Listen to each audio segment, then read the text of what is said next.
Assalamualaikum warahmatullahi wabarakatuh.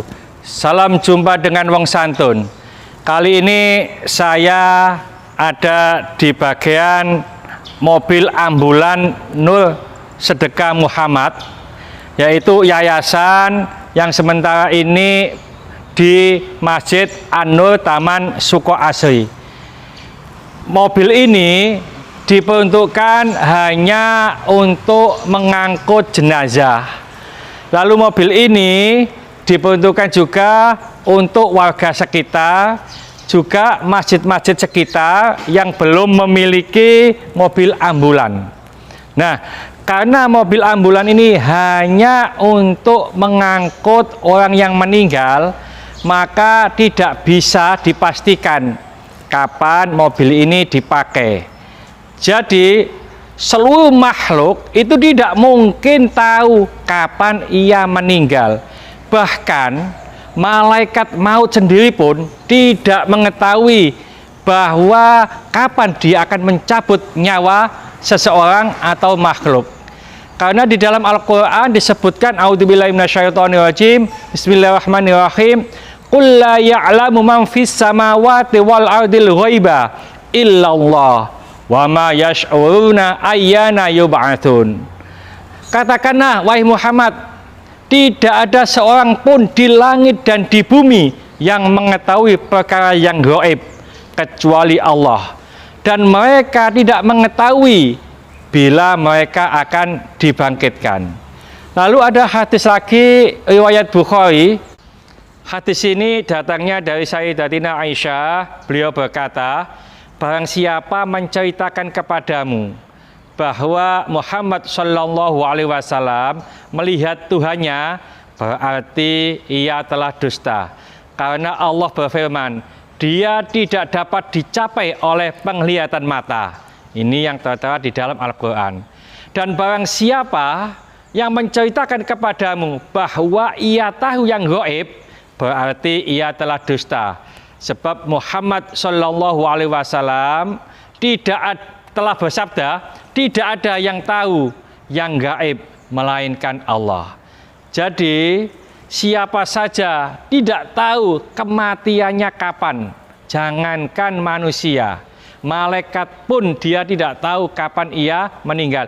Bahkan malaikat yang mencabut nyawa, malaikat maut, itu tidak tahu bahwa si fulan ini meninggalnya saat ini, si fulan ini meninggalnya besok, dan seterusnya.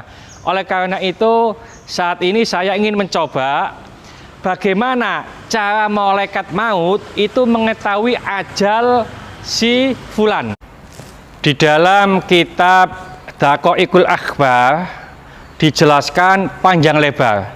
Kitab ini dikarang oleh Imam Abdurrahim bin Ahmad Al-Qadi, yang intinya isinya adalah untuk mengetahui akhir ajal makhluk, maka malaikat maut ini selalu mendapatkan naskah kematian atau kesakitan seorang hamba secara tiba-tiba. Ketika itu malaikat maut berkata, wahai Tuhanku, aku harus mencabut nyawanya, dan dalam keadaan seperti apa aku harus mencabutnya?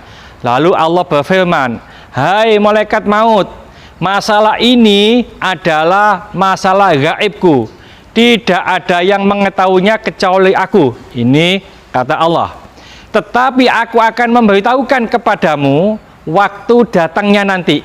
Dan aku akan memberikan tanda-tandanya kepadamu yang dapat kau jadikan pegangan. Yaitu malaikat yang bertugas mengurus nafas-nafas akan datang kepadamu, bahwa nafas fulan si fulan akan berakhir. Lalu malaikat yang bertugas mengurus rezeki dan amal akan datang juga kepadamu, bahwa rezeki fulan bin fulan sudah habis jatahnya. Apabila orang atau fulan yang diberitahukan akan berakhir ajalnya itu termasuk orang baik, maka namanya yang tercatat dalam lembaran itu akan tampak jelas, cahayanya putih memancar.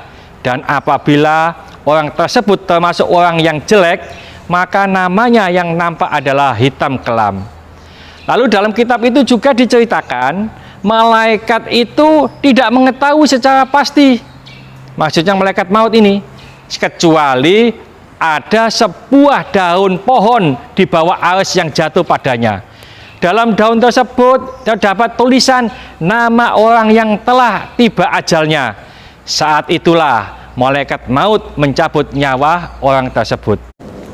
Dalam kitab Daqaiqul Akhbar ini juga diceritakan bahwa Ka'ab bin Akhbar itu menceritakan sesungguhnya Allah Subhanahu wa taala telah menciptakan sebuah pohon di bawah arsy yang jumlah daunnya itu sebanyak makhluk hidup. Apabila ajal seorang makhluk itu berakhir kurang 40 hari, maka daun atas nama hamba tersebut jatuh di tempat malaikat maut. Dengan itu dia mengetahui bahwa dia diperintahkan mencabut nyawa hamba tersebut. Sesudah itu para malaikat di langit menganggapnya sebagai hamba yang telah mati. Hamba tersebut akan hidup di bumi tidak lebih kurang dari 40 hari. Ada suatu riwayat menyebutkan bahwa malaikat Mikail itu turun kepada malaikat maut dengan membawa lembaran dari Allah Subhanahu wa taala, yang di dalam lembaran itu tertulis nama hamba yang akan dicabut nyawanya, tempat pencabutannya nyawa, dan sebab-sebab pencabutan nyawanya. Jadi kita pahami bahwa tidak ada seorang makhluk pun yang tahu kapan dia meninggal. Kalau umpamanya tahu, maka kita akan lebih leluasa. Contoh, seperti umpamanya saya meninggal tanggal 17 Agustus 2020 umpamanya. Kalau sebelum tanggal 17 Agustus 2020, saya boleh maksiat, boleh berbuat apa saja. Selang 3 hari menjelang kematian saya bertobat kepada Allah Subhanahu wa taala. Selang 1 jam sebelum meninggal, saya duduk di mihrab masjid, lalu berzikir, bilang zikir Allah, Allah, Allah, Allah, la ilaha illallah, la ilaha illallah. Pas jamnya meninggal, mau kurang 1 menit, saya baca la ilaha illallah. Dengan hadis barang siapa yang akhir kalamnya membaca la ilaha illallah dakhalal jannah, maka saya akan masuk surga. Itu kalau saya tahu bahwa tanggal 17 Agustus jam 10 siang tahun 2020 saya meninggal. Tapi karena tidak tahu, sewaktu-waktu akan datang, fa idza jaa ajaluhum la yastakhiruna sa'atan wa la yastaqdimun. Kalau telah datang ajal, tidak bisa diundur, tidak bisa diajukan. Oleh karena itu, kita harus siap-siap setiap saat untuk menghadapi kematian. Mudah-mudahan sedikit ini dibarengi hidayah oleh Allah Subhanahu wa taala. Mudah-mudahan bermanfaat bagi kita semuanya. Sampai jumpa di video akan datang. Akhir kalam, assalamualaikum warahmatullahi wabarakatuh. Salam Wong Santun.